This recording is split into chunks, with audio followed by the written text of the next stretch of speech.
The greatest of all time এছাড়াও goat নামে বাজারজাত করা হয়েছে, হল একটি 2024 সালের ভারতীয় তামিল ভাষার অ্যাকশন থ্রিলার ফিল্ম 8, যা ভেঙ্কট প্রভু দ্বারা পরিচালিত এবং এজিএস এন্টারটেইনমেন্ট দ্বারা প্রযোজিত। ছবিটিতে বিজয় দ্বৈত চরিত্রে অভিনয় করেছেন। প্রশান্ত, প্রভু দেবা, মোহন, জয়রাম, আজমল আমির, বৈভব, যোগী বাবু, প্রেমগি আমারেন, স্নেহা, লায়লা, মীনাক্ষী চৌধুরী এবং অব্যক্ত মণিকন্দন।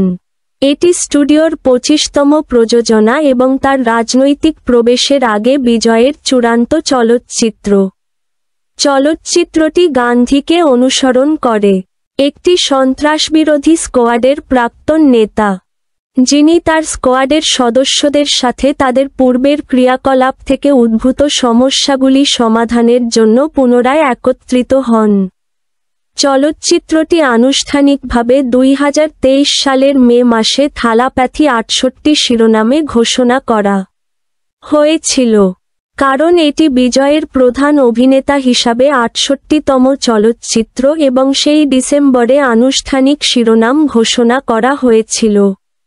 প্রধান ফটোগ্রাফি 2023 সালের অক্টোবরে শুরু হয় এবং 2024 সালের জুনের শেষের দিকে মোড়ানো হয়। চিত্রগ্রহণের স্থানগুলির মধ্যে রয়েছে চেন্নাই, থাইল্যান্ড, হায়দ্রাবাদ, শ্রীলঙ্কা, পন্ডিচেরি, তিরুবনন্তপুরম, রাশিয়া এবং মার্কিন যুক্তরাষ্ট্র। চলচ্চিত্রটির সঙ্গীত পরিচালনা করেছেন যুবন শঙ্কর রাজা। সিনেমাটোগ্রাফি পরিচালনা করেছেন সিদ্ধার্থ নুনি এবং সম্পাদনা করেছেন ভেঙ্কট রাজেন। 380 রুপি 400 রুপি কোটির প্রযোজনা বাজেটে তৈরি। এটি এজিএস এর সবচেয়ে ব্যয়বহুল চলচ্চিত্র। The greatest of all time 5 September 2024 এ বিশ্বব্যাপী সমালোচকদের কাছ থেকে মিশ্র পর্যালোচনার জন্য স্ট্যান্ডার্ড এবং আইম্যাক্স ফরম্যাটে প্রকাশিত হয়েছিল। যারা বিজয়ের অভিনয়, অ্যাকশন সিকোয়েন্স এবং ক্লাইম্যাক্সের প্রশংসা করেছিল যখন চরিত্রের বিকাশ এবং লেখার অভাব সমালোচনা পেয়েছিল।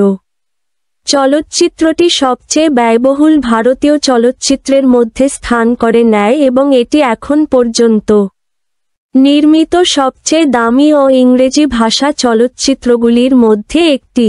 এটি একটি তামিল চলচ্চিত্রের জন্য বেশ কয়েকটি বক্স অফিস রেকর্ড স্থাপন করে, যা 2024 সালের সর্বোচ্চ আয়কারী তামিল চলচ্চিত্র হিসাবে আবির্ভূত হয়।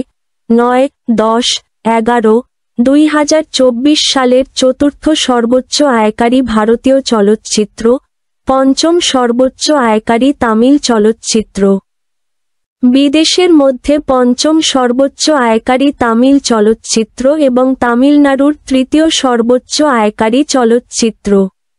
12